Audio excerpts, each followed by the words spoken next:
you in the name of Lord Jesus. இன்னைக்கு உங்களை பார்க்கறதுல ரொம்ப சந்தோஷம். அநேக வாலிப பிள்ளைகள் இப்போ இந்த தம்ப்லைன் பார்த்த உடனே ஓடி வந்திருப்பீங்கல்ல, கிளிக் அடிச்சு என்னவோ அண்ணா சூப்பராக பேச வந்திருக்காரு. ஒத்துமொத்த கிறிஸ்துவமே லவ் பண்ணுறது தப்புன்னு சொல்கிறீங்க, ஆனால் டானனை லவ் பண்ணலாம் அப்படின்ற ஒரு வார்த்தை எழுதிட்டு இருக்கிறாரு. அதனால ஜாலியாக இன்னைக்கு போயிட்டு நான் டானனை மெசேஜை கேட்க போகிறேன்னு வந்திருப்பீங்கன்னு நினைக்கிறேன். சரி, சூப்பர். ஆனால் கீழே லவ் பண்ணலாம் ஆனால் அப்படின்ற ஒரு வார்த்தை எழுதியிருக்கிறார். அது எத்தனை பேர் பார்த்தீங்கன்னு எனக்கு தெரியல. சரி, அது ஆனால் அப்படின்றதுக்கு என்ன அர்த்தம் அப்படி தெரியுமா? நீங்கள் லவ் பண்ணலாம், ஆனால் யாரை லவ் பண்ணுறீங்க அப்படின்றது தான் இங்கே மேட்ரு. சரி, இந்த உலகத்தில் ஃபஸ்ட்டு லவ்னா என்ன நம்ம பார்த்துடலாமா? லவ் அப்படின்னா ஒருத்தர் ஒரு மேலே வச்சிருக்கிறது அன்பு. இப்போ ஒரு பையன் ஒரு பொண்ணை பார்க்குறேன் அப்படின்னா அந்த பையனுடைய கண்களுக்கு அந்த பொண்ணு அழகாக தெரியவா, அது தெரிஞ்சவொடனே அந்த பையன் போய் அந்த பொண்ணுக்கு ப்ரப்போஸ் பண்ணுவான். This is called love. சரி, அப்போது இந்த உலகத்தில் லவ் அப்படின்னா இதுதான் நம்ம எல்லாருக்குமே தெரிஞ்ச ஒரு லவ். ஆனால் இன்னைக்கு நான் உங்களுக்கு வேற ஒரு லவ்வை சொல்ல விரும்புகிறேன். அது என்ன தெரியுமா? இன்னைக்கு வந்துருச்சு. இன்னைக்கு இந்த 2K கிட்ல பல விதமான காதல் வந்துருச்சு. ஆன்டி லவ்ன்றாங்க, அங்கிள் லவ்ன்றாங்க, சேம் ஜெண்டர் லவ்ன்றாங்க, அதுக்கப்புறமா வந்து ஃப்ரெண்ட்ஸ் வித் பெனிஃபிட் அதுவும் ஒரு லவ்ன்றாங்க, அதுக்கப்புறம் ஒன் நைட் ஸ்டாண்டுன்றாங்க, லவ்வை ஸ்வைப் பண்ணுறாங்க. எனக்கு ஒன்றும் புரிய மாட்டேங்குது. இதெல்லாம் வந்து கேட்கும் போது அப்படியே மண்டகன்லாம் குழம்புது. இன்னைக்கு இருக்கிற இந்த யங்ஸ்டர்ஸ் கூட நான் பேசும்போது அவங்களாம் சொல்லும் போது ரொம்ப ஒரு மாதிரியா இருக்கும். நானும் உங்கள் ஜென்ரேஷன் தாயா, 1999, பட் ஆனால் நான் 2K கிட்டுக்கு சொல்கிறேன். நீங்கள் அப்புறம் என்ன வேற மாதிரி பெருசாக நினச்சிடாதீங்க. நான் ரொம்ப சின்ன பையன், ஜஸ்ட் 26 ஆக போகுது, அவ்வளோதான். சரி, வயசு சொல்லிட்டேன். சரி, ஒன்றும் பிரச்சனை இல்லை, பார்த்துக்கலாம். சரி, இன்னைக்கு இருக்கிற இந்த காதல் ஒரு உண்மையான காதலா இன்னைக்கு போய் கொண்டிருக்கிறதுனா இல்லை. ஒரு 20 வருஷத்துக்கு முன்னாடி, ஒரு 15 வருஷத்துக்கு முன்னாடி இருந்த காதல் வேணா என்னால் உறுதியாக சொல்ல முடியும், ஓரளவுக்கு உண்மையாக நேசிப்பாங்க. ஆனால் இன்னைக்கு அப்படியெல்லாம் இல்லை. ஒருத்தரை விட இன்னொன்று பெஸ்ட்டாக கிடச்சிட்டா ஓடிடுவாங்க அந்த லவ்வை விட்டு. ஓகேடா, எப்பா சாமி, இதை விட இது அழகாக இருக்குது, இதை விட இது சம்பாதிக்குது, இதை விட இது வசதியாக இருக்குது, அந்த மாதிரி சொல்லிட்டு ஒரே ஓட்டம் ஓடிடுவாங்க. ஆனால் இந்த உலகத்தில் காதல் என்ன தெரியுமா? ஒரு உறுதிமொழி கொடுப்பாங்க எல்லாரும். என்ன உறுதிமொழி கொடுப்பாங்க தெரியுமா? நீ எனக்கு துரோகம் செஞ்சாலும், நீ எனக்கு தீங்கு செஞ்சாலும், நான் உன்னை நேசிக்கிறதுனால நான் உன் கூடயே இருப்பேன் கடைசி வரைக்கும், நான் உன்னை விட்டு போக மாட்டேன்னு. ஆனால் நீங்கள் பார்த்தீங்கன்னா 15வது நாள் இல்லை 28வது நாள் அந்த காதல் ஒரு பெரிய விரிசல் வரும். காரணம், இந்த பொண்ணு அந்த பையனுக்கு தெரியாமல் வேற ஒருத்தர்கிட்ட பேசியிருப்பான். அந்த மாதிரி பல விதமான காரியங்கள். இல்லை இந்த பையனுக்கு தெரியாமல் இந்த பொண்ணு ஒரு துரோகம் பண்ணியிருப்பான். ஆனால் உங்களுக்கு நான் ஒன்று சொல்கிறேன், பைபிளில் ரொம்ப அழகான ஒரு வசனம் எழுதப்பட்டிருக்கு.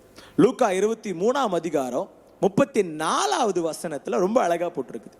Father forgive them as they don't know what they're doing.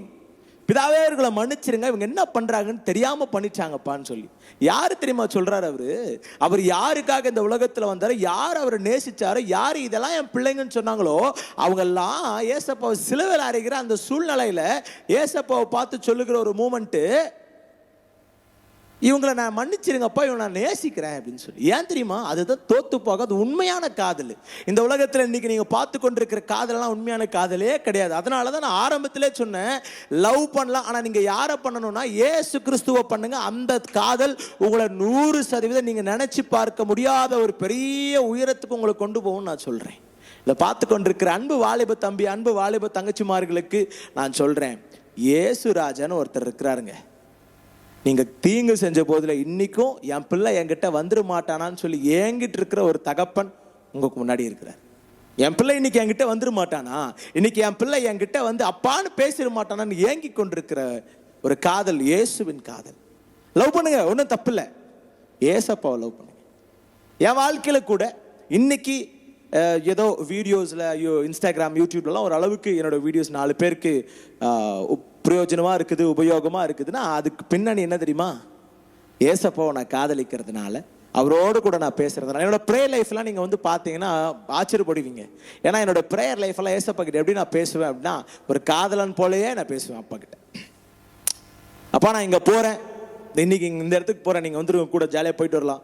இந்த கலர் ஷர்ட் நான் போடலான்னு இருக்கிறேன், இன்றைக்கி வெள்ளை சட்டை போடலான்னு இருக்கிறேன், இன்றைக்கி கருப்பு சட்டை போடலான்னு இருக்கிறேன், ஃபுல் பிளாக் ட்ரை பண்ணலான்னு இருக்கிறேன், இந்த மாதிரி ஒரு different coat combination, same pattern combination try பண்ணலான்னு இருக்கிறேன். என்னப்பா சொல்கிறீங்க? இப்படி தான் இருக்கும் என்னுடைய காதல் ஏசப்பாக்கிட்ட. அதனால தான் இன்றைக்கி ஒரு அளவுக்கு நான் போகிற இடங்கள் எல்லாரும் 10 பேர் இருந்தாலும் அதில் 1 டான் அப்படின்னு சொல்கிற அளவுக்கு ஆண்டர் வச்சிருக்கிற ஒரே ஒரு காரணம் என்ன தெரியுமா? நான் இயேசுவை காதலிக்கிறேன்.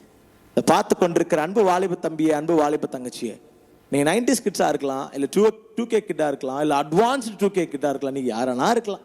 இன்னைக்கு உங்களை பார்த்து நான் சொல்கிற ஒரு வார்த்தை என்ன தெரியுமா? ஏசு ராஜாவை லவ் பண்ணுங்க, ஏசப்பாவை லவ் பண்ணுங்க. அந்த லவ் ஒரு நாளும் தோற்று போகாது, உங்களை கைவிடாது. அந்த காதல் உறுதியான ஒரு காதலாக இருக்கும். கடைசியாக நான் சொல்கிறேன், ஒரு வேளை காதல் தொழில உடைஞ்சு போய் இந்த வீடியோவை பார்த்தீங்கன்னா இன்னைக்கு உங்களுக்கு நான் சொல்கிறேன், பரவாயில்ல, ஏதோ ஒரு பெரிய புதகுழியிலேருந்து ஆண்டவர் உங்களை தப்பிச்சிட்டாருன்னு வச்சுக்கிட்டு ஏசப்பா சமூகத்துக்கு ஓடி போயிருங்க.